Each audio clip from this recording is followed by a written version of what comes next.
जय हिंद। आप लोगों का हमारे यूट्यूब चैनल गुलाब साइक्यू में मोस्ट वेलकम है। आइए हम लोग आज एनसीईआरटी क्लास 8th का साइंस को देखेंगे, जिसमें चैप्टर है कोशिका संरचना और प्रकार्य। ये बीपीएससी टीचर और बीपीएससी के एग्ज़ाम के लिए बहुत ही इंपॉर्टेंट चैप्टर्स होने वाले हैं, जो एनसीईआरटी के टॉपिक से जो मेन क्वेश्चन और पॉइंट बने हैं उसको वन लाइनर फॉर्म में हम लिए हैं, आकर आपको पीडीएफ के फॉर्म में आपको बता रहे हैं। इससे पहले हम इसका पार्ट 1 बता दिए गए और बीपीएससी टीचर के लिए बहुत सारे वीडियो हम अपलोड कर दिए हैं, जो नहीं देखें देख लीजिए। बीपीएससी का 11 सेट पहले हो चुका था 1991, 92, 98 तक में, कुछ साल को छोड़ करके। तो जो नहीं देखें वो देख लीजिए, प्ले लिस्ट में बना हुआ है बीपीएससी प्रीवियस ईयर क्वेश्चन करके। तो ये 8 चैप्टर है कोशिका संरचना और प्रकार्य, लेसन 8 है। आइए इसमें क्या है, सेल के बारे में बताया गया है। सेल क्या होता है? कोशिका की जो कोशिका होता है वो मूलभूत संरचनात्मक इकाई होता है। हम लोग बोलते हैं cell is the structural and functional unit of life. संरचनात्मक और क्रियात्मक इकाई होती है सेल जो है। रॉबर्ट हुक ने 1665 ईस्वी में इसकी क्या किया, खोज किया है। करके एक बोल सकते हैं स्लाइस को आवर्धक यंत्र से उसको अध्ययन किया है। कॉर्क पेड़ की छाल के भाग है, जिसके कई बॉक्स में देखे हैं। ये बॉक्स मधुमक्खी के छत्ते के समान दिखाई पड़े थे रॉबर्ट हुक को। तो याद रखेंगे। दूसरी बात कि मुर्गी का अंडा एक कोशिका होता है। मुर्गी का अंडा यूनिसेलुलर होता है। तंत्रिका कोशिका संदेश प्राप्त कर उनका स्थानांतरण करती है, जिससे यह शरीर में नियंत्रण और समन्वय स्थापित करती है। सबसे बड़ी कोशिका, लंबी कोशिका बोले तो सबसे लंबी कोशिका तंत्रिका कोशिका होती है। ये क्या काम करती है? ये काम करती है नियंत्रण करने का काम और संदेश को स्थानांतरण करने का काम और उसका समन्वय करने का काम करती है। सजीवों में जो सेल होता है, जो लिविंग थिंग में सेल होता है, तो 1 मीटर से 10 लाखवां भाग माइक्रोमीटर, माइक्रोन में बोल सकते हैं। सबसे छोटी कोशिका जो होता है 0.1 से 0.5 माइक्रोमीटर होता है, जीवाणु का होता है। आपको पता है कि माइकोप्लाज्मा होता है सबसे छोटी कोशिका, माइकोप्लाज्मा होता है। और सबसे बड़ी कोशिका की बात करें तो शुतुरमुर्ग का अंडा जो है, ये सबसे बड़ी कोशिका होता है, सबसे बड़ा सेल होता है और इसका साइज 170 इंटू 130 मिलीमीटर होता है। पौधे की कोशिका की बात करें तो पौधे में कोशिका झिल्ली के अलावा अतिरिक्त कोशिका भित्ति भी होती है, क्योंकि उसे ताप, वायु की गति आदि को सहन करना पड़ता है। पौधे की बात करें, कोशिका झिल्ली भी होता है और कोशिका भित्ति, सेल मेम्ब्रेन भी होता है और सेल वॉल भी होता है। कोशिका का प्रक्षेपण क्या करता है? कोशिका का परेक्षण ट्राई स्केंशिया या बोल सकते हैं कि इरोडिया के पत्तियों से कर सकते हैं। इसका परीक्षण कोशिका का अब पत्तियों से कर सकते हैं। अब देखिए केंद्रक की बात करें तो केंद्रक में देखिएगा, सपोज ये वाला सेल वाल, इसको झिल्ली बोल सकते हैं, सेल मेम्ब्रेन बोल सकते हैं। जो भरा हुआ द्रव है उसको क्या बोल सकते हैं? कोशिका द्रव्य बोलते हैं। बीच वाला पार्ट को हम लोग केंद्रक बोलते हैं। ऊपर में केंद्रक का झिल्ली होता है। नेक्स्ट देखेंगे कि कोशिका के अन्य संगठक अथवा कोशिकांग कोशिका द्रव्य में पाए जाते हैं, जैसे माइटोकॉन्ड्रिया, गोल्गी काय, राइबोसोम इत्यादि। केंद्रक में छोटी सघन संरचना जो है वो न्यूक्लियस होता है, न्यूक्लियोन्स बोलते हैं उसको। केंद्रक में धागे के समान संरचना जो होती है उसको क्रोमोसोम कहते हैं। क्रोमोसोम ह्यूमन में, मनुष्य में 46 होता है, 23 पेयर का होता है। ये भी 23 डिवाइड होता है, एक 22 होता है, एक ऑटोसोम होता है 22 और एक के पेयर में भी होता है डिवाइड। देखेंगे जीन की बात करें तो जीन सजीवों में आनुवंशिक इकाई है। जीन क्या है? सजीवों में आनुवंशिक इकाई है। आनुवंशिक लक्षणों का यह स्थानांतरण करता है। जीवाणु में केंद्रक झिल्ली अनुपस्थित होता है। जीवाणु में जो है उसमें जो सेल में केंद्रक झिल्ली जो होता है, न्यूक्लियर मेम्ब्रेन जो होता है वो नहीं होता, एब्सेंट होता है, अनुपस्थित होता है। इसको याद रखेंगे, बोलिएगा कि कौन सा जीवाणु में केंद्रक झिल्ली अनुपस्थित होता है। प्रोकैरियोटिक की बात करें, देखिएगा प्रोकैरियोटिक में ना बहुत ज़्यादा चीज़ सत्य नहीं होता। यूकैरियोटिक में ना कोई चीज़ बड़ा होता है तो प्रोकैरियोटिक में सब छोटा होता है या तो पाया ही नहीं जाता है।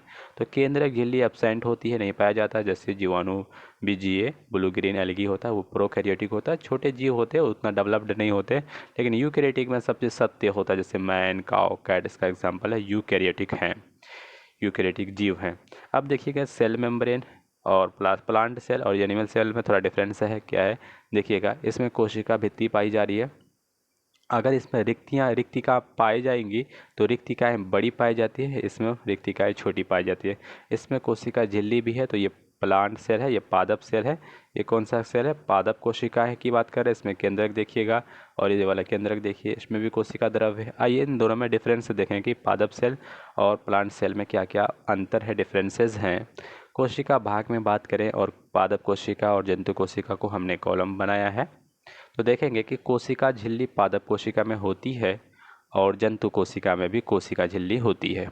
कोशिका भित्ति की बात करें तो कोशिका भित्ति पादप कोशिका में होती है और जंतु कोशिका में कोशिका भित्ति नहीं पाई जाती। कोशिका भित्ति को बोलते हैं सेल वॉल। केंद्रक की बात करें तो पादप कोशिका में केंद्रक होती है और जंतु कोशिका में भी केंद्रक उपस्थित होती है। केंद्रक झिल्ली की बात करें तो जंतु पादप कोशिका में केंद्रक झिल्ली नहीं होती है, सेंट्रोसोम नहीं होता है, सेंट्रोसोम पाया ही नहीं जाता है, लेकिन जंतु कोशिका में सेंट्रोसोम होता है।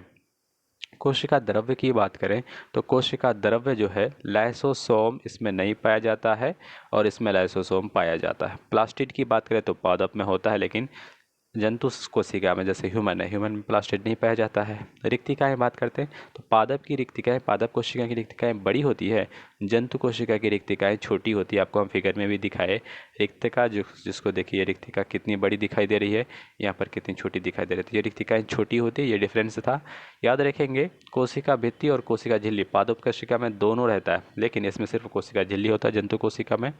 प्रोकैरियोटिक यूकैरियोटिक में आपने डिफरेंस देखा। प्रो में से होता है क्या? फॉल सेल, उसमें मतलब उतना बड़ा नहीं होता है। अब आइए 9th चैप्टर है जंतुओं में जनन, इसको देखेंगे। देखिएगा जनन की दो विधि है, एनसीईआरटी बोलता है। पहला है लैंगिक, दूसरा है अलैंगिक। लैंगिक में दो चीज़ें रिस्पॉन्सिबल होंगी, एक नर मेल, दूसरा मादा फीमेल। अब देखेंगे नर जनन अंग की बात करेंगे। ये क्वेश्चन पूछता है इनमें से कौन सा मेल रिप्रोडक्टिव ऑर्गन है। तो दो, सपोज पुरुषों की बात करें, नर में मेल में दो विरिसन होता है, दो शुक्राणु होता है, एक शेषन होता है। ये तीन दे देगा, दूसरा में देगा कि शुक्रवाहिका या फीमेल का कोई रिप्रोडक्टिव पार्ट दे देगा, ओवरी दे देगा। तो मेल का तो ओवरी नहीं होता है। ये तीनों पूछा हुआ है किसी एग्जाम में, दो विरिसन होता है, दो शुक्राणु होता है, एक शेषन होता है मेल में रिप्रोडक्टिव पार्ट में। विरिसन नर में जो होता है, विरिसन नर युग्मक उत्पन्न करते हैं जिन्हें शुक्राणु कहते हैं। विरिसन जो होता है मेल का, वो नर युग्मक को क्या बोलते हैं? स्पर्म बोलते हैं, शुक्राणु बोलते हैं। आइए देख लेते हैं थोड़ा सा इसके पार्ट को। इस वाले हिस्से को टेल बोलते हैं, पूंछ बोलते हैं, इसका मध्य वाला भाग है, ये ऊपरी वाला हिस्सा है। नेक्स्ट देखेंगे, अब नेक्स्ट देखिएगा, ये सपोज करिए ये तो मेल का बात है, ये फीमेल की बात करेंगे तो आपको फीमेल आपको दिखाएगा यहाँ पर। ये मेल है कि फीमेल है? ये मेल ही की बात कर रहा है। देखिएगा यहाँ पर क्या है, शुक्राणु नलिका है, फिर सीसन है, फिर यहाँ पे विरिसन की बात करता है, ये मेल की बात कर रहा है। अब देख सकते हैं फीमेल की बात करें। अब देखिए मादा जनना अंग का कितने भाग है, उसमें दो अंडाशय होता है, दो ओवेरी होता है और गर्भाशय होता है। ये वाला हिस्सा को क्या बोल रहे हैं? गर्भाशय बोल रहे हैं। दो अंडवाहिनी होता है, दो अंडवाहिनी इसमें फीमेल में होता है। अब देखेंगे शुक्राणु एवं अंडाणु एकल कोशिकाएं होती हैं। शुक्राणु या अंडाणु की स्पर्म और ओव्यूल की बात करें, सिंगल सेल्ड होता है। जरायुज क्या होते हैं? देखिएगा सीधे शिशु जन्म देते हैं, उसको क्या बोलते हैं? विविपोरस बोलते हैं इंग्लिश में, जरायुज बोलते हैं जो सीधे शिशु को जन्म देते हैं। अंडायुज जो सीधे अंडे देते हैं उसको बोलते हैं ओविपेरस। पूछ देगा ओविपेरस क्या होता है? वैसे जानवर जो अंडा देता है उसको क्या बोलते हैं? ओविपेरस। अंडा देने वाले जंतु अंडयुज कहलाता है, जैसे मुर्गी, इसमें आंतरिक निषेचन होता है, मेढक बाह्य निषेचन होता है, लेकिन ये अंडे देते हैं। रेशम की कीट के बारे में आपको पता होगा, ये अंडा देता है, इसमें लाड़वा, फिर प्यूपा, फिर वयस्क होता है। एक साइकिल चलता है, रेशम का कीट अंडा दिया, फिर ये लाड़वा उत्पन्न हुआ, लाड़वा से प्यूपा बना, प्यूपा से ये ओल्ड हो जाते हैं, वयस्क हो जाते हैं। मेढक में भी साइकिल चलता है, अंडा देता है पानी में, ये टेडपोल में बदलता है, बहुत सारे टेडपोल होता है, टेडपोल फिर वयस्क होकर के अंडे में, फिर ये मेढक में बदल जाते हैं। इसी तरह से आपको हाइड्रा का नाम सुने होंगे। यीस्ट तथा हाइड्रा में मुकुलन विधि द्वारा क्या हो जाता है? इसमें मुकुलन विधि से अलैंगिक जनन होता है। याद रखेंगे मुकुल पाए जाते हैं, इसमें बड पाए जाते हैं। देखिएगा ये हाइड्रा है, हाइड्रा वाला ये वाला हिस्सा को बोलते हैं मुकुल, मुकुल को क्या बोलते हैं? बड, बडिंग वाला। इससे इसमें अलैंगिक जनन होता है हाइड्रा में। अमीबा में द्विखंडन होता है। ये सपोज अमीबा है, इस तरह से दो पार्ट में डिवाइड हो जाता है, ये वाला हिस्सा अलग हो जाता है, ये वाला अलग हो गया, ये वाला हिस्सा होगा। दो खंडन को बोलते हैं द्विखंडन। इसमें कैसा द्विखंडन जनन होता है? तो ये दो पार्ट में डिवाइड हो जाते हैं, दो डॉटर सेल में बदल जाता है। याद रखेंगे अमीबा में द्विखंडन से जनन होता है। समरूप कोशिका या संपूर्ण जीव को कृत्रिम रूप से उत्पन्न करने की प्रक्रिया क्लोनिंग कहलाती है। समरूप एक जैसे कोशिका को उत्पन्न करना भी बताएंगे। समरूप कोशिका या संपूर्ण जीव को कृत्रिम रूप से उत्पन्न करने की प्रक्रिया क्या कहलाती है? क्लोनिंग कहलाती है। आइए अभी देखेंगे बेबी डॉल के बारे में। देखिएगा, जंतुओं में क्लोनिंग सर्वप्रथम इयान विल्मट एवं एडिनबर्ग स्कॉटलैंड के रोजविलन इंस्टीट्यूट में किए गए, जिन्होंने भेड़ का क्लोन किया। किसका क्लोन किया? भेड़ का, जिसका नाम था डॉली नाम रखा, जो 5 जुलाई 1996 को जन्म हुआ था और 14 फरवरी 2003 को डॉली को फेफड़े के कारण किसी फेफड़े में कुछ विकार हो गया था, डिजीज़ हो गई थी, इससे मृत्यु हो गई। इसका नाम किसका सबसे पहले क्लोनिंग किया गया? तो ये डॉली नामक भेड़ का किया गया था। आइए इस फिगर में एनसीईआरटी में ऐसा ही फिगर बनाया था। फिन डॉर्सेट भेड़ लिया, उसके बाद ये वाला भेड़ लिया है, फिर उसके बाद ये डॉली नामक कॉलोनी किया है, याद रखिएगा। फिर देखिएगा, डॉली जो है फिन डॉसेट भेड़ से कोशिका एकत्र करके और स्कॉटिश बेलेफेस इन कोशिका का एकत्र किया और अंड कोशिका के अंदर जिसको कुछ किया होगा, इससे डॉली नामक भेड़ का जन्म हुआ। थर्ड वाला देखेंगे, ये दोनों को मिलाया गया, फर्टिलाइज किया गया इनका, फिर जीन्स को, फिर ये निकला डॉली नामक भेड़। तो याद रखेंगे। फिर अब देखेंगे विखंडन अमीबा में। अमीबा में विखंडन होता है। सबसे पहले आपने देखा अमीबा में क्या होता था? तो द्विखंडन हो रहा था। तो ये अमीबा है, सपोज अमीबा का किसी तरह से शेप बना दीजिए, उस तरह से ये विखंडन प्रोसेस में 2 पार्ट में डिवाइड हो गया। तो ये वाला हिस्सा अलग हो जाएगा, तो ये वाला अलग हो गया और ये वाला अलग हो गया, 2 हिस्सा अलग हो गया। इसको बोलते हैं संतति कोशिका, डॉटर सेल बोलते हैं। 2 डॉटर सेल में डिवाइड हो जाता है, विखंडन हो जाता है। यह चैप्टर आपका फिनिश हो गया। अब हमारा चैप्टर है 10, जिसका नाम है किशोरावस्था की ओर। किशोरावस्था की ओर, इसको बोलते हैं एडोलेसेंस। क्या बोलेंगे? एडोलेसेंस। देखेंगे एनसीईआरटी लिखता है कि एडोलेसेंस किशोरावस्था 11 से 18 या 19 वर्षों तक टीन्स होते हैं। ठीक है, 11 से, क्योंकि 11 के बाद बोलते हैं 12 को 13, 14, 15, इसलिए इसको बोलते हैं टीनेजर्स। क्या बोल सकते हैं? 13 to 19 ईयर का होता है ये एडोलेसेंस। याद रखिए, एनसीईआरटी बोलता है, एनसीईआरटी लिखता है। किशोरावस्था को टीनेजर्स भी कहा जाता है। किशोरावस्था को क्या कहते हैं? टीनेजर्स। यौनारंभ में लड़कों का स्वरयंत्र जो होता है, लैरिंक्स बॉक्स होता है, वृद्धि का बड़ा होने से आवाज़ फटने लगती है, जिससे एडम्स एप्पल कहते हैं। देखिएगा, जब बच्चे बड़े हो जाते हैं उसके आवाज़ फटने लगते हैं, उसको बोलते हैं एडम्स एप्पल, कंठनी कहते हैं। लड़कियों के स्वर उच्च तारत्व होते हैं। देखिएगा, इसका लड़कियों का जो तारत्व होता है ये ज़्यादा होता है, हाई होता है, और पिच भी बहुत ज़्यादा ऊंचा होता है। तारत्व भी बहुत ज़्यादा होता है और पिच भी बहुत ज़्यादा ऊंचा होता है। किशोरावस्था में श्वेद और लार ग्रंथियों का जो स्राव है बढ़ जाता है। कौन सा? श्वेद और लार ग्रंथियों का स्राव बढ़ जाता है, जिससे कि ये अधिकतम क्रियाशील होते हैं और चेहरे पर फुंसी लाते हैं। किसके कारण? श्वेत पसीना के कारण और लार ग्रंथियों के कारण का जो स्राव होता है ये बढ़ जाता है, जिससे देखिएगा उसमें पिंपल्स उसके बॉडी में निकल आते हैं। अब देखिएगा, कुछ हमने निकाला है, ये पोर्शन है कुछ, मतलब बोल सकते हैं नॉस्ट्रिल्स, फेरिंग्स, लैरिंग्स, ट्रेकिया, लंग्स और एल्वेली। इसको याद रखेंगे, एक सीरीज़ ये क्वेश्चन पूछा हुआ किसी चीज़ में कि वायु का कैसे पास होता है। तो नॉस्ट्रिल में आया, फेरिंग्स में गया, लैरिंग्स में गया, ट्रेकिया गया, लंग्स से गया, फिर एल्वोली में वायु का पास होता है। अब देखेंगे डक्टलेस ग्लैंड किसको बोलते हैं? ग्लैंड बोलते हैं ग्रंथि को नलिका विहीन ग्रंथि। वैसे ग्रंथि श्वेत ग्रंथि, तेल ग्रंथि, लार ग्रंथि अपना स्राव बाह्यों के द्वारा स्रावित करती है। तो उसको क्या बोल सकते हैं? स्राव वाहियों के द्वारा स्रावित करती है। अंतःस्रावी ग्रंथि हार्मोन को सीधे रुधिर प्रवाह में विमोचित करती है, इसलिए ये नलिका विहीन ग्रंथि कहती है, क्योंकि अपना किसको? ब्लड को दे देता है, सब चीज़ वो बहाव करती है। जैसे स्वेट ग्लैंड हो गया, आयल ग्लैंड हो गया, सैलिवा हो गया। उसके बाद ये सारे डक्टलेस ग्लैंड है, याद रखिएगा, एग्जाम्पल पूछेगा। श्वेत ग्रंथि, तेल ग्रंथि और लाड ग्रंथि अपना स्राव किसके? स्राववाहियों के द्वारा स्रावित करती है। अंतःस्रावी ग्रंथियाँ जो होती है, अंतःस्रावी ग्रंथियाँ हार्मोन को सीधे रुधिर प्रवाह में निमोचित करती है, रुधिर में डाल देता है, वही निकाल देता है। श्वेत ग्लैंड, आयल ग्लैंड और सैलिवा, याद रखेंगे। ये तीनों ग्लैंड पूछेगा कि कौन सा ग्लैंड नलिका विहीन ग्रंथि है। टेस्टिरोन की बात करें, देखिएगा टेस्टिरोन बोलते हैं मेल हार्मोन जो होता है, चेहरे पर बाल आना, दाढ़ी मूछ और ये आना, ये हार्मोन का डेवलप होने से ये चीज़ें डेवलप होती है मेल में। एस्ट्रोजन की बात करें तो फीमेल हार्मोन होता है, इसमें अंडाशय उत्पादन होता है, ये सारी चीज़ें फीमेल में देखने को मिलेंगी। ये सिर्फ हार्मोन पूछेगा कि टेस्टोस्टेरोन हार्मोन किस में पाया जाता है, तो मेल में पाया जाता है। एस्ट्रोजन हार्मोन कौन सेक्रेट करता है, तो फीमेल, जिससे ओवरी वगैरह डेवलप होता है। फिर देखेंगे दुग्ध ग्रंथियों का नियंत्रण पिट्यूटरी ग्रंथि के द्वारा किया जाता है। जो मिल्क, जो बोल सकते हैं कि जो दुग्ध ग्रंथियां है, इसका जो कंट्रोल करता है पिट्यूटरी ग्लैंड करता है। पिट्यूटरी ग्लैंड कहाँ पे पाया जाता है आपको पता है, ये ब्रेन में पाया जाता है। सबको नियंत्रित करता है क्योंकि ये छोटा होता है और सारे चीज़ को कंट्रोल करता है। अंतःस्रावी ग्रंथियाँ हार्मोन रुधिर प्रवाह में स्रावित करती है। अंतःस्रावी ग्रंथियाँ हार्मोन अभी बताए थे रुधिर प्रवाह में प्रवाहित करती है। फिर विरेचन और अंडाशय लैंगिक स्रावित हार्मोन है। ये कैसे, क्योंकि लिंग को डिफाइन करता है।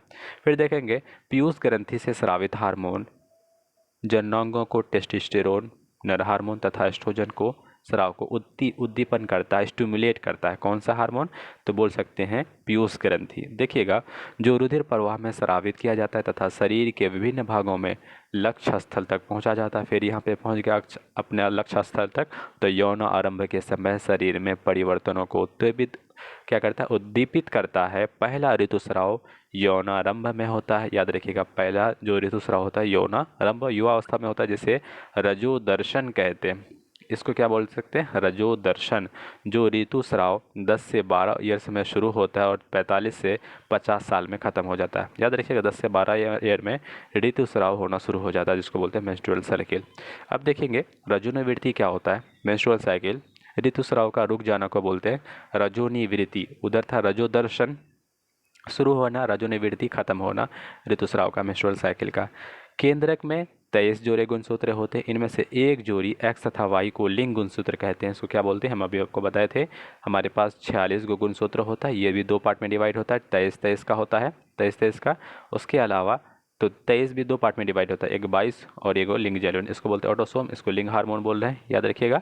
तो ये देखिएगा स्त्री में 2 एक्स गुणसूत्र होते हैं, फीमेल में 2 एक्स और पुरुष में एक्स वाई गुणसूत्र होते हैं। अब आइए निषेचन करते हैं, फर्टिलाइज करवाएंगे। तो सपोज करिए अनिषेचित अंडे एक्स एक्स गुणसूत्र से होते हैं। एक्स और निषेचित जो अंडे होते हैं एक्स गुणसूत्र होते हैं। पुरुष में आपको क्या बताएं, पुरुष में एगो एक्स होता है, एगो वाई होता है, एगो एक्स और दूसरा को वाई। मादा में दोनों एक्स होता है। अगर किसी कंडीशन में पुरुष का भी वाई और फीमेल का एक्स, अगर ये दोनों फर्टिलाइज हुआ तो एक्स वाई बनेगा। अगर फीमेल का एक्स और इधर मेल का एक्स, दोनों एक्स एक्स बनेगा। एक्स एक्स जो है इससे जन्म होगा डॉटर यानी बेटी, एक्स वाई से दोनों फर्टिलाइज से होगा। इसे क्या पुरुष यानी बेटा बोल सकते हैं आप लोग। इसे फर्टिलाइज होकर के ये रिस्पॉन्सिबल होगा मेल को, ये रिस्पॉन्सिबल होगा फीमेल को। आइए क्या लिखता है एनसीईआरटी जी, कहता है एक्स वाई फर्टिलाइज करके बनेगा तो ये बॉय होगा, एक्स एक्स फर्टिलाइज होगा तो एक्स क्या बनेंगी, गर्ल बनेंगी। ये रिस्पॉन्सिबल है। तो देखेंगे हम लोग फीमेल को दोष देते हैं कि ये रिस्पॉन्सिबल है, सिर्फ ये बेटी ही उत्पन्न करती है, तो रिस्पॉन्सिबल दोनों होता है, क्योंकि एक्स एक्स हार्मोन जो होता है, क्रोमोसोम जो होता है ये रिलीज़ करता है, मेल तो रिलीज़ कर रहा है। फिर क्योंकि अगर मेल का, तो मेल के पास सिर्फ दोनों एक्स एक्स ही है और मेल के पास एक्स वाई होता है, फीमेल के पास दोनों एक्स एक्स है। अगर इसका एक्स और इसका वाई, सपोज करिए ये एक्स एक्स अगर फ्यूज़ करेगा तो ये गर्ल हो जाएगा और एक्स वाई फ्यूज़ करेगा तो ये बॉय हो जाएगा। बस ये रिस्पॉन्सिबल है, अंधविश्वास को मिटाया जा सकता है। पीयूष ग्रंथियाँ अंतःस्रावी ग्रंथि हैं जो मस्तिष्क से जुड़ी हुई। आपको बता दें पीयूष ग्रंथि हमारा ये सिर में होता है, सबसे छोटी ग्रंथि है हमारा बॉडी का।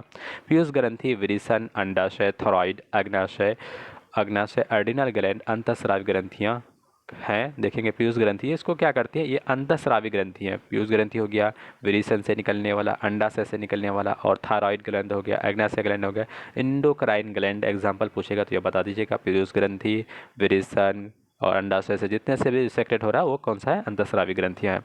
ग्वाइटर देखे होंगे, ये किससे होता है आपको पता है, आयोडीन की कमी से होता है। ग्वाइटर थायरॉक्साइड ग्लैंड के रोग है क्योंकि थायराइड ग्रंथि थायरोक्सिन हार्मोन का उत्पादन नहीं कर पाता है, जिससे ग्वाइटर होता है। आपको देखे होंगे इस तरह से मुंह पे गले पे थोड़ा सा फूल जाता है, इसको बोलते हैं ग्वाइटर। अब देखेंगे थायरोक्सिन का उत्पादन नहीं करता, जिससे क्या हो जाता है ग्वाइटर। मधुमेह एक बीमारी है, क्वेश्चन बीपीएससी, देखिए ग्वाइटर में बीपीएससी पूछा है, मधुमेह भी बीपीएससी पूछा है। मधुमेह को इंग्लिश में बोलते हैं, ज़्यादा सिंपल में क्या बोलते हैं, शुगर का पेशेंट। मधुमेह में इंसुलिन हार्मोन उत्पादन जो है पैंक्रियास के बीटा सेल द्वारा नहीं किया जाता है, तो इसीलिए यहाँ पे शुगर का लेवल ज़्यादा हो जाता है। बीटा सेल जो है क्या करता है, शुगर को डाइजेस्ट करता है, शुगर को पाचन करता है, या बोल सकते हैं रेगुलेट करता है। लेकिन पैंक्रियास का बीटा सेल जो होता है वो काम नहीं कर पाता है और वो शुगर को ज़्यादा डाइजेस्ट नहीं कर पाता, जिससे शुगर का लेवल बढ़ते जाता है, जिससे मधुमेह हो जाता है। इंसुलिन का हार्मोन का एंजाइम भी उसको दिया जाता है, इंसुलिन हार्मोन का उत्पादन ही कम हो जाता है। अल्फा सेल को बोलते हैं ग्लूकागोन और डेल्टा सेल को बोलते हैं सोमेटोस्टेटिन, याद रखेंगे। एड्रेनल के बारे में बहुत बार क्वेश्चन पूछा है कि एड्रेनल ग्लैंड रुधिर में नमक की मात्रा को नियंत्रित करती है और एड्रेनल नामक हार्मोन का स्राव भी करती है। आपको एड्रेनल ग्लैंड जो है ये क्रोध, गुस्सा, सारी चीज़ को कंट्रोल करती है। एड्रेनलिन जो होता है क्रोध, चिंता, उत्तेजना और तनाव की अवस्था को कम करता है। थायराइड की बात करें, एड्रेनल ग्रंथि पीयूष द्वारा स्रावित के माध्यम से प्राप्त आदेश के अनुसार ही हार्मोन का स्राव करती है। अभी देखेंगे पीयूष ग्रंथि वृद्धि हार्मोन को भी स्रावित करती है। पीयूष ग्रंथि ग्रोथ हार्मोन को। मेढक थायराइड द्वारा थायरोक्सिन का रेगुलेट करता है। मेढक किसके, थायराइड के द्वारा, क्योंकि आपको बताएं थायराइड जो है थायरोक्सिन से रिलेटेड होता है। थायरोक्सिन के उत्पादन के लिए बीपीएससी क्वेश्चन पूछा है, थायरोक्सिन के उत्पादन के लिए जल में आयोडीन की उपस्थिति आवश्यक है, इसलिए मेढक इसको उत्पादन कर लेता है। यदि जल में पर्याप्त आयोडीन ना हो तो टेडपोल जो है वयस्क मेढक में परिवर्तन नहीं हो सकते हैं। ये बहुत रिस्पॉन्सिबल है, इसलिए देखेंगे जहाँ पे मेढक होगा उसका जो नमक जो वाटर होगा थोड़ा सैल्टी होगा, नमकीन होगा। आयोडीन की कमी से थायरोक्सिन हार्मोन कम निकलते हैं, जिससे ग्वाइटर रोग हो जाता है। ये क्वेश्चन बहुत एग्जाम में, रेलवे, बीपीएससी, एसएससी एग्जाम में बहुत रिपीटेड हो गया। क्या पूछ रहा है, आयोडीन रिलेटेड है थायराइड ग्लैंड से, और थायराइड से अगर नहीं थायरोक्सिन हार्मोन नहीं निकलेगा थायराइड ग्लैंड तो क्या हो जाएगा, ग्वाइटर रोग हो जाएगा। अब देखेंगे लोहा, इसको बताया लोहा की कमी से होता है एनीमिया बीमारी होता है। रुधिर के निर्माण में सहायक होता है, जिससे पत्तियां खाइए, हरी सब्जियां खाइए, गुड़ खाइए, मांस खाइए, संतरा, आंवला, ये सब खाने से आपको आयरन मिलेगा। एड्स, ये बीपीएससी का क्वेश्चन है, एड्स और एसएससी का भी एग्जाम में। एड्स एचआईवी वायरस से फैलते हैं। एड्स जो होता है एचआईवी वायरस से फैलता है, स्प्रेड होता है। एड्स को फुल फॉर्म होता है acquired immune deficiency syndrome. HIV को बोलते हैं human immuno virus, human immuno virus. अब वायरस की बात करें तो कौन कौन सी बीमारियां वायरस से होती है, hepatitis, measles, rabies, trachoma, meningitis, herpes, influenza, इन सब से वायरस की बीमारी होती है, वायरस बीमारी होती है। पूछा जाता है, मीजल्स तो बहुत पूछा है, मेनिंजाइटिस भी पूछा है, हर्पीस भी पूछा है, और ये सारे वायरस से फैलने वाले बीमारी हैं। अब 11th चैप्टर है, देखेंगे इसको हम लोग। 11th चैप्टर है बल तथा दाब, फोर्स एंड प्रेशर। देखेंगे फिजिक्स का टॉपिक लेते आया एनसीईआरटी ने। एक ही दिशाओं में लगने वाले बल जुटते हैं, अगर सपोज इधर भी लगाएंगे और इधर भी लगाएंगे तो आपस में जुटेगा। और विपरीत दिशाओं में जो बल होता है उसका अंतर होता है, अगर फोर्स इधर लगा देंगे और इधर फोर्स लगाएं तो रिजल्टेंट, सपोज इधर 15 लगा दिए, इधर 10 लगा दिए, तो रिजल्टेंट फोर्स हो जाएगा क्या था, 15 - 10 5। अगर इधर से हम लोग 10 लगा रहे, इधर से 15 मिला, तो रिजल्टेंट 25, 15 10 25, तो ये जुटेगा आपस में। तो ये बात करता है। फिर नॉन कॉन्टैक्ट फोर्स की बात करते हैं, असंपर्क बल की बात करते हैं। जैसे एक चुंबक दूसरे चुंबक के संपर्क में आए बिना बल लगाता है, इसको बोलते हैं असंपर्क बल। एग्जाम्पल है ग्रेविटेशनल फोर्स, मैग्नेटिक फोर्स, स्थिर विद्युत बल, इलेक्ट्रोस्टैटिक फोर्स, ये सारे असंपर्क बल होते हैं। एक आवेशित वस्तु द्वारा दूसरे आवेशित वस्तु या अनावेशित वस्तु पर लगाया जाने वाला बल स्थिर वैद्युत बल, इलेक्ट्रोस्टैटिक फोर्स कहते हैं। आवेशित वस्तुओं पर या अनावेशित वस्तुओं पर लगने वाला बल स्थिर वैद्युतिक बल होता है, इलेक्ट्रोस्टैटिक फोर्स होता है। पवन तथा चक्रवात वायुदाब के अंतर के कारण बनते हैं।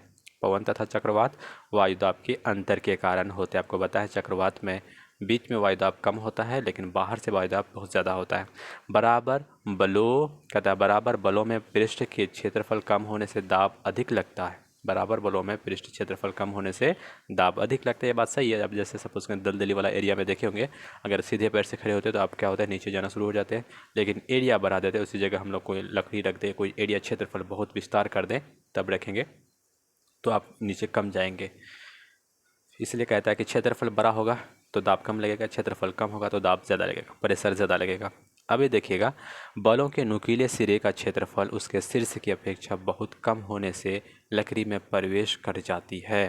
नेक्स्ट देखेंगे, किसी बर्तन की तली पर पानी द्वारा लगाया जाने वाला दाब पानी के स्तंभ की ऊंचाई पर निर्भर करता है। पानी द्वारा जो दाब लगाया जाता है उसके ऊंचाई पर डिपेंड करता है, यानी ऊंचाई ज़्यादा होगा दाब ज़्यादा होगा, ऊंचाई कम होगा दाब कम होगा। ये बात सही है। अभी देखेंगे, अभी क्या है, टाइटैनिक हवाई जहाज़ को देखने के लिए गया। सपोज हवाई जहाज़ बोलते हैं, पानी का जहाज़ होगा, पनडुब्बी है।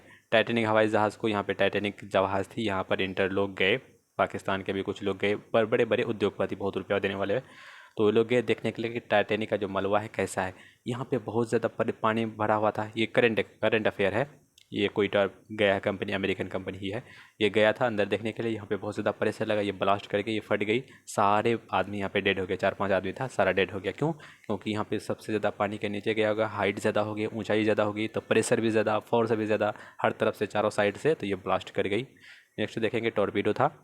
फिर देखेंगे, ऊंचाई बढ़ने पर, यानी आपको पता होगा कि दाब बढ़ता है बहुत ज़्यादा। हमारे शरीर के अंदर वायुमंडलीय दाब क्या होता है, हमारे शरीर के अंदर का जो दाब होता है वायुमंडल दाब के बराबर होता है, जो बाहर के दाब को निरस्त कर देता है। वायुमंडल भी हम पर दाब लगाता है और हमारा शरीर में भी जो प्रेशर है वो दोनों आपस में इक्वल हो जाता है, जिससे बाहरी दाब का हमको पता नहीं चलता। लेकिन थोड़ा सा ऊपर चले जाइएगा तो आपको दाब का पता चलेगा। हमारा ब्लीडिंग होता है, हमारा नाक से ब्लीडिंग होना शुरू हो जाता है।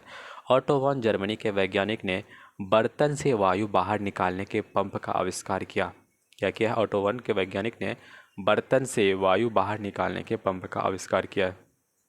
अब देखिए इस चैप्टर में क्या क्या है, एनसीईआरटी ने बताना चाह रहा है कि वायुमंडलीय दाब क्या होता है, एटमॉस्फेरिक प्रेशर क्या होता है, संपर्क बल क्या होता है, घर्षण क्या होता है, गुरुत्व क्या होता है, तो चुंबकीय बल क्या होता है, पेशीय बल दो मसल्स के बीच, और संपर्क बल आपको पता है ग्रेविटेशनल फोर्स हो गया, इलेक्ट्रोस्टैटिक फोर्स हो गया, ये सारे क्योंकि वो कांटेक्ट में नहीं आता फिर भी वो फोर्स लगा ही देता है। दाब क्या होता है, तो बल बाय क्षेत्रफल होता है। बीपीसी पूछा था इसका यूनिट क्या होता है, देखिए फोर्स का न्यूटन होता है और एरिया का क्या होगा मीटर स्क्वायर, न्यूटन पर मीटर स्क्वायर, इसी को बोलते हैं पास्कल। क्या बोलते हैं? इसी लिख दिया पास्कल। आकर्षण क्या होता है, विकर्षण क्या होता है, ये सारे टर्म्स को आपको डिफाइन करना, इससे क्वेश्चन बनेगा इनडायरेक्ट में। तो एनसीईआरटी यूपीएससी तक ही पूछेगा। तो वायुमंडलीय दाब कितना होता है, सिर्फ अगर वो वायुमंडल लिख दिया ना, वायुमंडलीय दाब लिख दिया ना, इससे जितने भी रिलेटेड क्वेश्चन बनेंगे वो क्वेश्चन पूछेगा। विकर्षण क्या होता है। अब देखिए ये चैप्टर 11 फिनिश हो गया। हमारा दूसरा चैप्टर है घर्षण, इसको बोलते हैं फ्रिक्शन। देखिएगा एक रिलेशन बनता है, सबसे ज़्यादा फोर्स लगता है स्थैतिक, उसके बाद में लगता है सबसे ज़्यादा घर्षण सर्पी घर्षण में, और सबसे कम लगता है लोटनी। आप देखेंगे सपोज ये बार आपका सिलेंडर है, ये सिलेंडर को ना आप इस तरह से लोटा लोटा करके जाइए। लोटनी का मतलब कहता है कि हम लोग ऐसे धक्का धक्का दे के मार के इधर से धक्का दिए, ये गरकना शुरू हो गया, इस तरह से होना शुरू हो गया, जाता ही नहीं जाता है। तो देखिएगा इसमें आपको कम फोर्स लगेगा, इसमें घर्षण कम लगेगा, आराम से अपना डेस्टिनेशन तक पहुंच जाएंगे। लेकिन इसको अगर आप क्या करेंगे, इस तरह से खींचते खींचते लेकर जाएंगे, इसको बोलते हैं सर्पी, तो ये और इससे भी ज़्यादा लगेगा इसमें, और सबसे ज़्यादा लगेगा स्थैतिक में। ठीक है, याद रखिएगा ये ट्रिक बनता है, ये क्वेश्चन रिलेशन पूछ देगा कि सपोज करो स्टैटिक को बोलते हैं एस, स्टैटिक को क्या बोलते हैं एस टी बोलते हैं, और स्लाइडिंग को फ्रिक्शन को एस एल बोलते हैं, और रोलिंग फ्रिक्शन को आर बोलते हैं। तो सबसे ज़्यादा स्टैटिक फ्रिक्शन, उसके बाद ये अपोजिट कर देगा, कहेगा कि सबसे ज़्यादा होता है रोलिंग, उसके बाद होता है स्लाइडिंग, उसके बाद होता है स्टैटिक। तो ये फॉल्स हो गया, क्योंकि सबसे ज़्यादा स्टैटिक है, ये बन सकता है। अब देखिएगा नम तरल जो होता है गैस और तरल होता है, ये क्वेश्चन पूछा है। नम तरल का कहने का मतलब क्या होगा, याद रखिएगा नम तरल, तरलों द्वारा लगाए गए घर्षण बल कर्षण कहलाता है। ये एनसीईआरटी का नोट्स में था ऐसा क्वेश्चन, और इसमें कुछ नहीं था, बस इतना ही। अब 13 चैप्टर देखेंगे।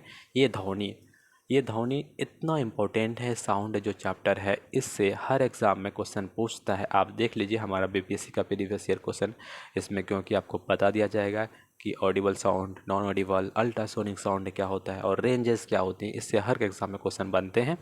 देखिएगा क्या कहता है, पुरुषों की वायु तंतु 20 मीटर होती है, महिलाओं की 5 mm छोटी होती है, महिलाओं की तुलना में महिला में 5 mm छोटी होती है।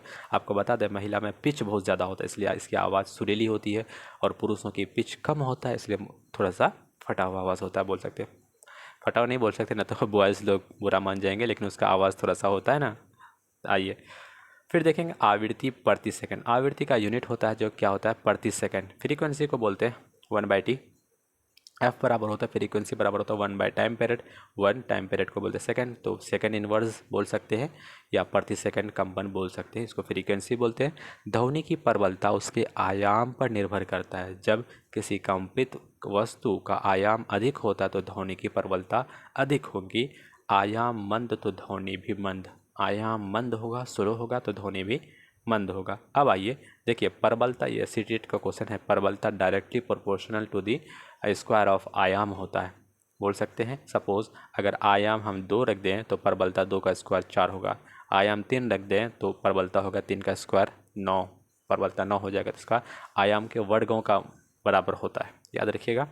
अब देखेंगे प्रबलता का मात्रक को डेसिबल बोलते हैं। जैसे सामान्य ध्वनि जो है सांस लेते हैं तो 10 डेसिबल का होता है। मंद फुसफुसाहट हंसते हैं तो 30 डेसिबल का साउंड होता है। बातचीत या वार्तालाप करते तो 60 डेसिबल का होता है। यातायात में 70 डेसिबल होता है। फैक्ट्री में भी 80 डेसिबल होता है। ये देखिएगा, ये एनसीईआरटी लिखता है।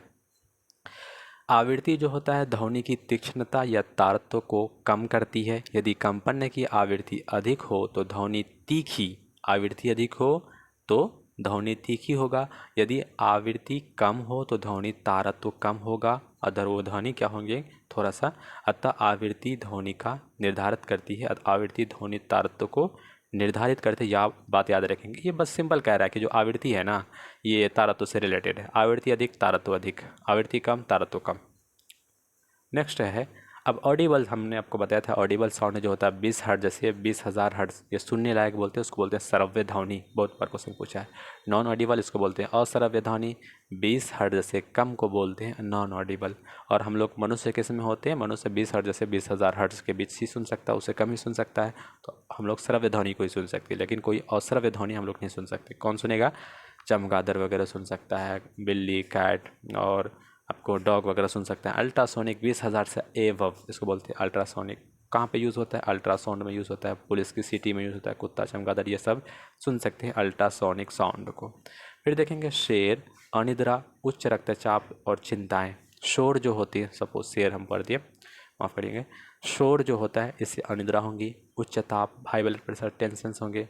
कर्णपटल ध्वनि के संकेतों को मस्तिष्क तक भेजते हैं और ध्वनि के कंपन को अनुभव करते हैं, याद रखेंगे कर्णपटल। हमारा 14th चैप्टर है विद्युत धारा के रासायनिक प्रभाव। उसके बाद देखेंगे हम लोग विद्युत धारा के केमिस्ट्री का टॉपिक ले लिया।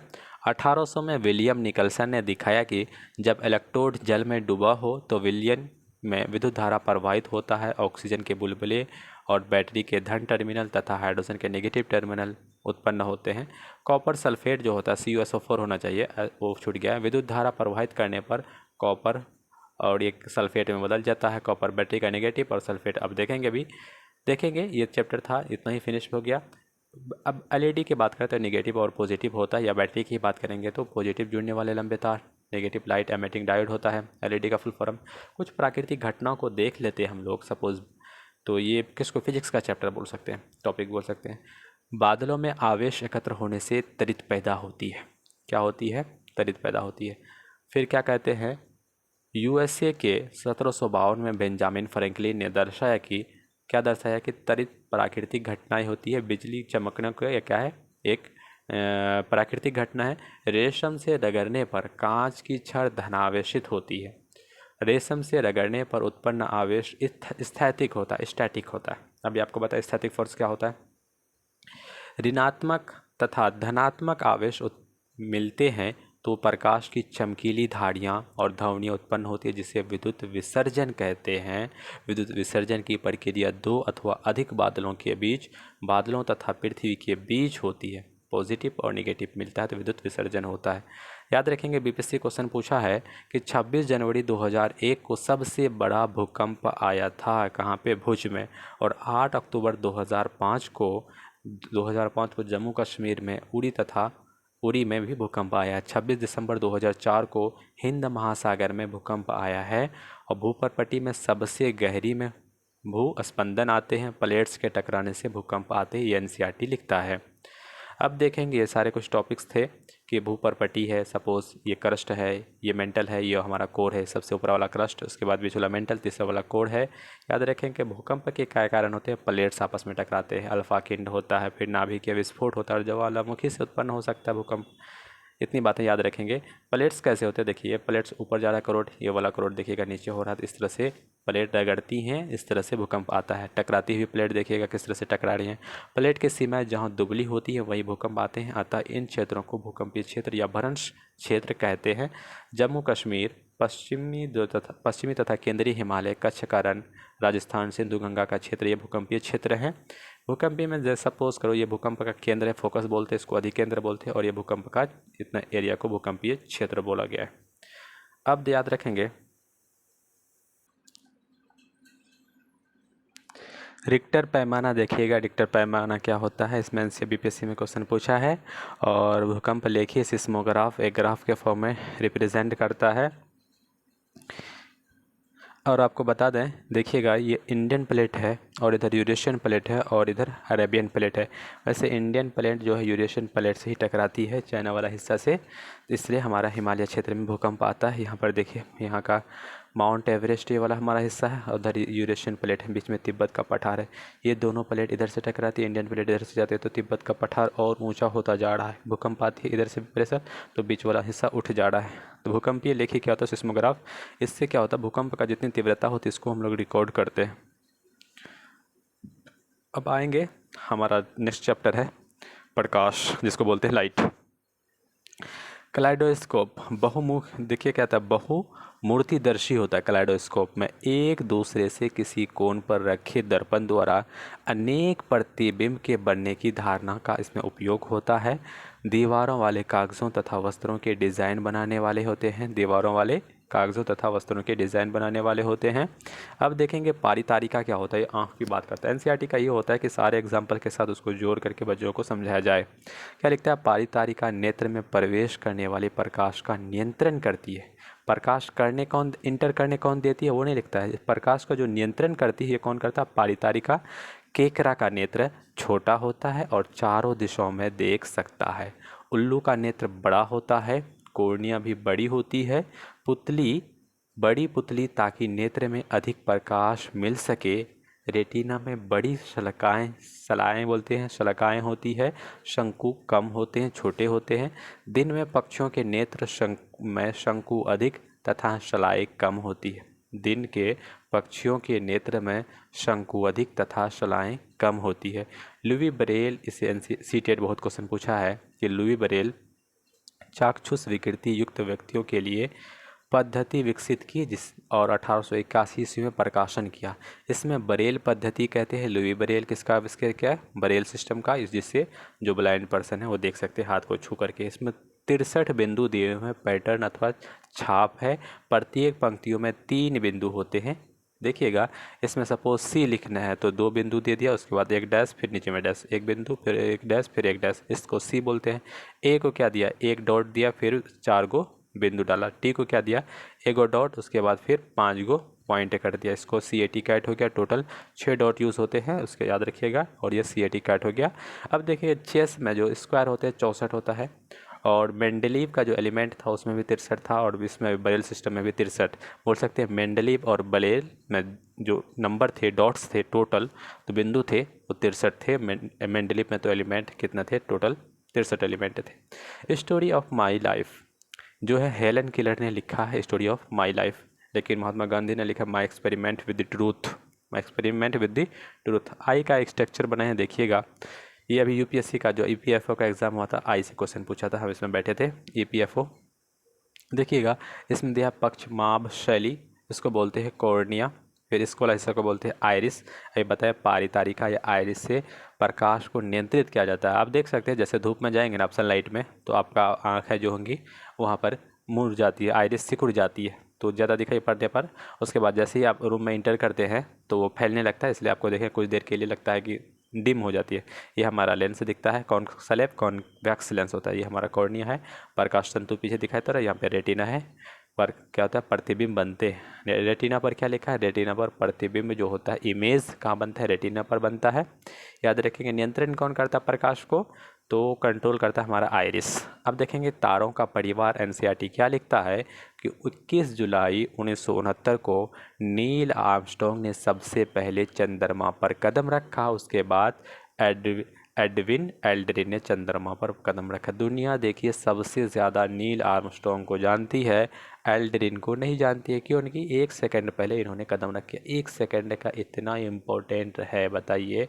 इन्होंने कदम नहीं रखा, अपना पैर ये रख दिया। सपोज़ ये कोई हवाई जहाज़ वगैरह चला रहे होंगे, सबसे पहले ये रखा, तो दुनिया आर्मस्ट्रॉन्ग को जान रही है कि सबसे पहले चंद्रमा पर गया। लेकिन जो चलाने वाले था एडविन एल्ड्रिन, इसको याद नहीं रख रही है। बताइए 1 सेकंड का इतना डिफरेंस है, तो टाइम को समझिए। सूर्य पृथ्वी से लगभग 15 करोड़ किलोमीटर दूर है। ये क्वेश्चन पूछा हुआ, कितना किलोमीटर? 15 करोड़ किलोमीटर, 150 भी हो सकता है। सूर्य के बाद दूसरा निकटतम तारा अल्फा सेंचुरी है। इसकी दूरी की स्थिति से लगभग देखिएगा 4 पर इतना को जीरो काउंटिंग कर लीजिए, 3 3 6 3 9 3 12 1 13 को जीरो है, 4 पर 10 पर पावर 13 इतना है। प्रकाश वर्ष क्या होता है, ये भी क्वेश्चन पूछा है, बीपीएससी पूछा है। एक वर्ष में प्रकाश द्वारा तय की गई दूरी प्रकाश वर्ष कहलाती है। इसका वैल्यू होता है 9.46 इंटू 10⁻15 मीटर और 9.46 इंटू 10⁻12 किलोमीटर होता है प्रकाश वर्ष की दूरी। प्रकाश की चाल 3 लाख मीटर प्रति सेकंड होता है। 3 इंटू 10⁸ मीटर पर सेकंड, इसको किलोमीटर में बदलेंगे 3 लाख हो जाएगा, क्योंकि जो मीटर है किलोमीटर में बदलेंगे तो 1000 से भाग होगा, तो 3 इंटू 10⁻5 यानी 3 लाख किलोमीटर पर सेकंड हो जाएगा। तो इस तरह से आप देख सकते हैं। अतः सूर्य से पृथ्वी प्रकाश आने में कितना टाइम लगता है? 8 मिनट का टाइम लगता है। ये भी बीपीएससी क्वेश्चन पूछा है। बीपीएससी पूछा 8 मिनट 20 सेकंड लगता है, लेकिन बीपीएससी ने 8 मिनट को ही माना है। इसको आप फोकस करेंगे। ध्रुव तथा पृथ्वी के अक्ष की दिशा में स्थित होता है। ध्रुव तारा पृथ्वी के अक्ष की दिशा में स्थित होता है। उर्सा मेजर गर्मियों में दिखाई देता है, जो बिग डीपर, क्या बोलते हैं, बिग डीपर, ग्रेट बियर, सप्तर्षि भी कहा जाता है। सप्तऋषि भी कहा जाता है, याद रखिएगा। उर्सा मेजर गर्मियों में दिखाई देता है, जो बिग डीपर, ग्रेट बियर, सप्तऋषि भी कहा जाता है। यानी उर्सा मेजर का दूसरा नाम बिग डीपर, ग्रेट बियर, सप्तऋषि है। ये देखो ओरान को दिखाया गया। फिर ये देख सकते हैं लियो मेजर, सप्तऋषि, 7 तारों का भी समूह को बोला जा सकता है। सप्तऋषि की सहायता से ध्रुव तारों के स्थानों का निर्धारण होता है। यह देखिए हमारा उर्सा मेजर है और ऊपर में ध्रुव तारा है। ये ध्रुव तारा को दिखाया गया। ध्रुव तारा सप्तऋषि दक्षिण गोलार्ध से दिखाई नहीं देते हैं। यह नोट लिखा है एनसीईआरटी ने कि ध्रुव तारा सप्तऋषि दक्षिणी गोलार्ध से दिखाई नहीं देते हैं। ओरान सर्दियों में मध्य रात्रि में देखे जा सकते हैं। इसमें 7 या 8 चमकीले तारे होते हैं। ओरान में को शिकारी भी कहते हैं, क्योंकि इनके मध्य 3 तारे शिकारी की बेल्ट पेटी के रूप में निरूपित होते हैं, जबकि 4 चमकीले तारे चतुर्भुज के रूप में व्यवस्थित दिखाई देते हैं। आकाश में सबसे अधिक चमकीला तारा सेरेस है और जो ओरान के निकट दिखाई देता है। 2006 में प्लूटो को 12वां ग्रह बनाया गया, क्योंकि प्लूटो से पहले हमारे पास 9 ग्रह थे। प्लूटो को हटा दिया तो 8 ही ग्रह हो गए। कब? 2006 में बैठे सारे लोग। और इस तो वही कर सकता है, एस्ट्रोनॉमिकल से कर सकता है, उसी का डिपार्टमेंट।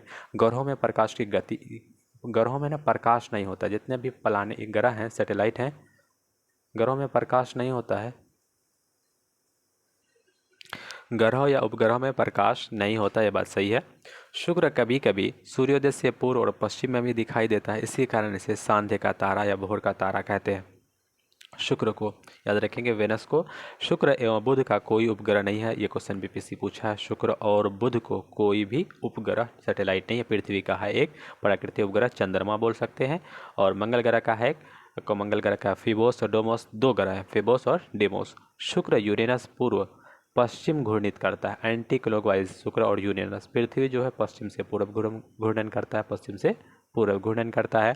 पृथ्वी के अक्षीय झुकाव से ऋतु परिवर्तन होते जानते हैं आप। पृथ्वी 23 1/2 नॉर्थ झुके हुए, 23.5 डिग्री उत्तरी झुका हुआ है, उत्तरी दक्षिण।